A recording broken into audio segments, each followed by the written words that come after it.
Hello students, हमने अब तक पैडल इक्वेशन में कुछ लेंथ्स निकाली है, जैसे कोई नॉर्मल की लेंथ और length of tangent, length of सब नॉर्मल, लेंथ ऑफ सब टेंजेंट और लेंथ ऑफ परपेंडिकुलर। तो आज हम पैडल इक्वेशन किसको बोलते हैं वो पढ़ेंगे। पैडल इक्वेशन एक रिलेशन होता है किसके बीच में, P एंड R के बीच में, यानी कि परपेंडिकुलर एंड रेडियस वेक्टर के बीच में जो रिलेशन होता है वो क्या कहलाता है, हमारी पैडल इक्वेशन कहलाता है। क्या relation between perpendicular and radius vector. Radius vector मतलब R। तो relation between perpendicular and radius vector is known as pedal equation, is known as pedal equation. तो ये तो हम पढ़ चुके हैं ना। आप बोलोगे कि हमने क्या पढ़ा हुआ है कि 1/p² is equal to 1/r² plus 1/r⁴ और इंटू में हमारा क्या था, dr/d⁻ का स्क्वायर। तो यही होती है हमारी क्या, पैडल इक्वेशन। यानी कि हमें कोई भी कर्व गिवन होगा और हमसे क्या पूछेगा, पैडल इक्वेशन, तो आप क्या करोगे, उस कर्व का आप dr/d⁻ निकाल लो और इस इक्वेशन में पुट कर दो। तो जो भी इक्वेशन सिंप्लीफाई होके आएगी वो हमारी क्या बन जाएगी, पैडल इक्वेशन। तो देखिए हम एक एग्जांपल लेते हैं, ठीक है। तो क्वेश्चन है कि find the pedal equation of the cardioid R is equal to A1 minus cos theta. तो आपको एक कार्डियोइड की इक्वेशन दे रखी है, R is equal to A1 minus cos theta. तो आप इस कार्डियोइड की क्या पैडल इक्वेशन फाइंड करें। तो देखिए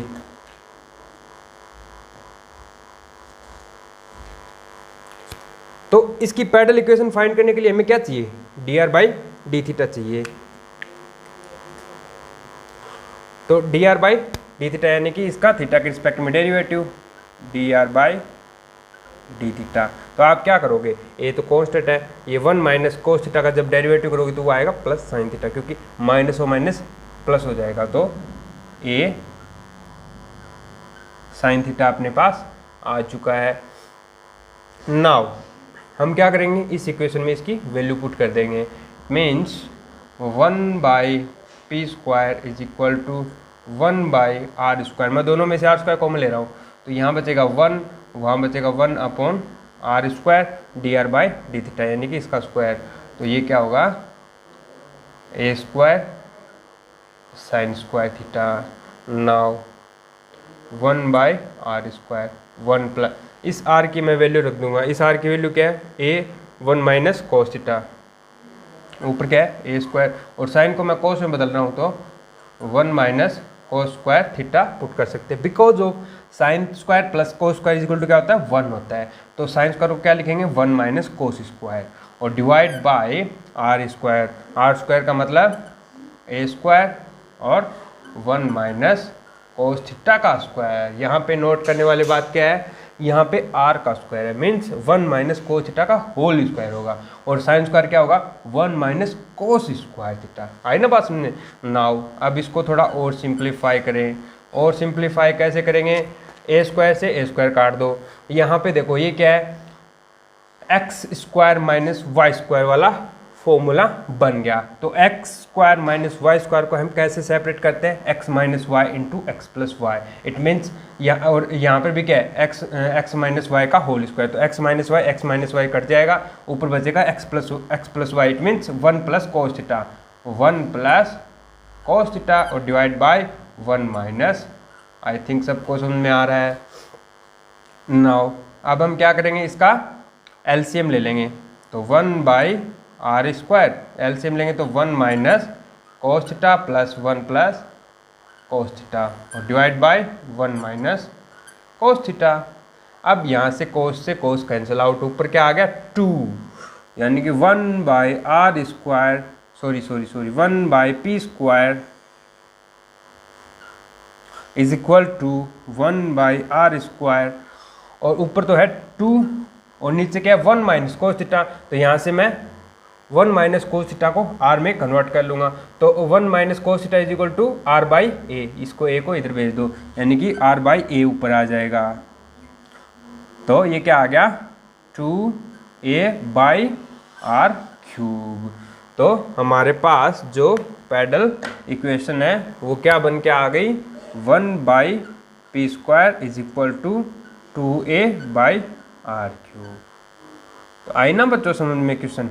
तो हमें कोई भी कर्व गिवन होगा इन are theta in polar form, यानी कि आर और एफ ऑफ थीटा में कोई भी कर्व गिवन है, आपसे पूछेगा क्या कि उसकी पैडल इक्वेशन फाइंड कीजिए। तो पैडल इक्वेशन फाइंड करने के लिए हमें ये फॉर्मूला याद होना चाहिए। इस फॉर्मूले में हमें D R by D theta की वैल्यू पुट करनी है और सिंप्लीफाई कर लो, यानी कि हमें इक्वेशन आर और थीटा मिलानी है, थीटा को गायब करना है। ये आपको नोट करने वाली बात है, क्योंकि हमारी जो पैडल इक्वेशन है वो क्या होती है, relation between perpendicular P and the radius vector R is known as radial pedal equation. ठीक है, तो ये था हमारा एक example on pedal equation. Now अब हमें देखो P का जो वैल्यू होती है वो हमें आर थीटा में पता है, लेकिन एक्स वाई में हमें नहीं पता कि एक्स वाई में अगर इक्वेशन दी हो तो हमें अगर परपेंडिकुलर की वैल्यू पूछे, यानी कि कोई एक्स वाई में कर्व है और उसके ऊपर स्पर्श रेखा खींच दी और इस पॉइंट O से उस स्पर्श रेखा के ऊपर जो परपेंडिकुलर डालते हैं, जो लंब डालते हैं, उस लंब की लंबाई कितनी होगी वो हमें एक्स वाई में निकालनी है।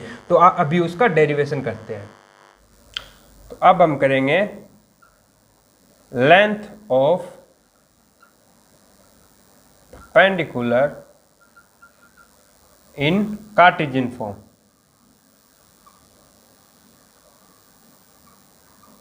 यानी कि हमें गिवन होगा कर्व किसमें F Y is equal to F of X में, तो हमें पी का फॉर्मूला फाइंड करना है।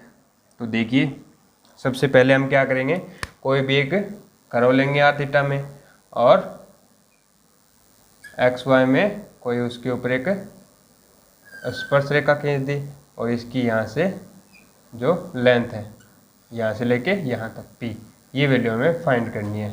0 0 से डाला गया लंब ऑन स्पर्श रेखा ऑफ दिस कर्व, उस लेंथ की वैल्यू हमें फाइंड करनी है। तो सबसे पहले तो हम ये कोई पॉइंट लेते हैं P, जिसके कोऑर्डिनेट में ले रहा हूँ AB अभी के लिए। ठीक है, क्या ले रहा हूँ AB पॉइंट। तो क्या आप बता सकते हो AB पॉइंट से जाने वाली कोई भी इक्वेशन वो किस फॉर्म की दिखेगी, तो वो हमारी होगी y माइनस बी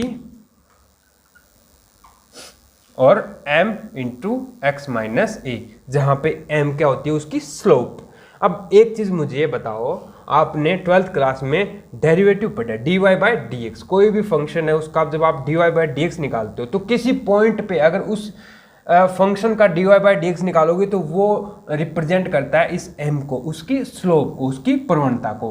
तो हम इस कर्व के लिए एट ए बी पे इसका डेरिवेटिव निकाल ले तो वो हमारे m की वैल्यू हो जाएगी। तो हमारी जो टेंजेंट है, लाइन है, ठीक है, स्पर्श रेखा, उसकी इक्वेशन क्या हो जाएगी y minus B is equal to D Y by D x into X minus A. I think सबको समझ में आ रहा है। नाउ अब मैं इसको एक साइड ले आऊँगा पूरा का पूरा, यानी कि y minus d Y by D x into x और plus d Y by D x a minus b. I think सबको समझ में आ गया। अब देखो मैं एक जनरल आपको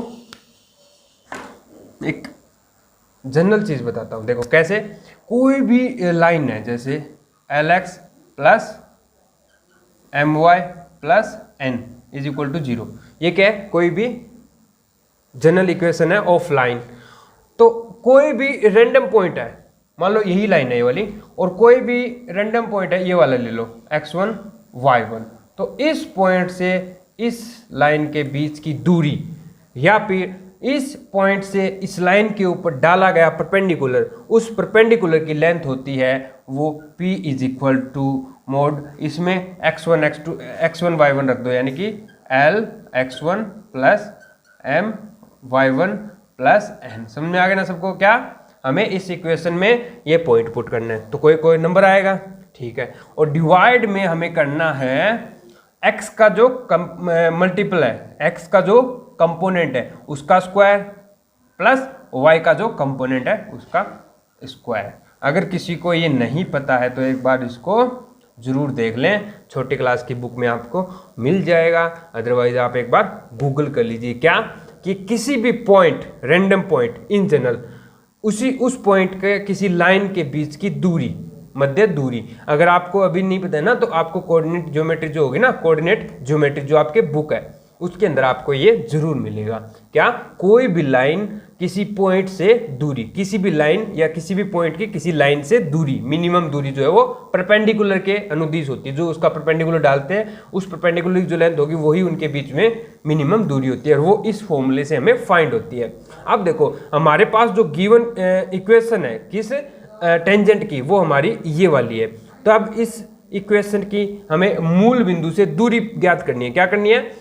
इस इक्वेशन, इस लाइन के ऊपर मूल बिंदु से डाला गया लंब, उसकी लेंथ फाइंड करनी है।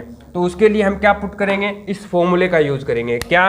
P is equal to mod, इस इक्वेशन में एक्स वाई की जगह हम पॉइंट पुट कर देंगे, यानी कि 0 0 पुट कर देंगे, एक्स वाई की जगह 0 0। तो हमें पास क्या बचेगा? ये वाला नंबर बचेगा, यानी कि dy by D x a minus b और divide by under the root of x का मल्टीपल, यानी कि dy बाई डी एक्स का स्क्वायर, माइनस है तो उसका स्क्वायर करेंगे तो पॉजिटिव हो जाएगा, और प्लस इसका मल्टीपल 1 है तो 1 का स्क्वायर 1।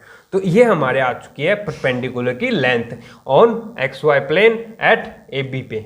ए बी पे उसकी परपेंडिकुलर की लेंथ आ चुकी है। अब देखो अगर मैं जनरल पॉइंट लूँ, क्या मैं बोल रहा हूँ कि हम पर्टिकुलर नहीं, इन जनरल पॉइंट ले रहे हैं एक्स वाई, हमारे कर्व पे कोई पॉइंट है एक्स वाई, तो उस पॉइंट के करस्पॉन्डिंग हमारे जो टेंजेंट होगी उस टेंजेंट की हमारे ओ से दूरी कितनी होगी, यानी कि परपेंडिकुलर की लेंथ कितनी होगी। तो यहाँ पे एक्स ए बी की जगह हम कर दूंगा एक्स वाई पुट, यानी कि X D Y by D X minus Y divide by under root D Y by D x का स्क्वायर प्लस 1। तो ये हमारी आ चुकी है perpendicular, length of perpendicular in X Y plane. तो डियर स्टूडेंट्स, आज इसका एक बार आप डेरिवेशन देख लो। आज के लिए होमवर्क यही आपका कि आप ये जरूर सर्च करो कि कोई भी लाइन है, उस लाइन से किसी बाह्य पॉइंट x1 y1 से के मध्य की दूरी, उसको कैसे निकालते हैं और उसका फॉर्मूला क्या होता है। तो वो उसका फॉर्मूला ये होता है। तो आज के लिए इतना ही, थैंक यू। नेक्स्ट क्लास में हम इसके ऊपर एग्जाम्पल्स करेंगे और नेक्स्ट जो आगे डेरिवेशन आएगा उसको सोल्व करेंगे। Thank you.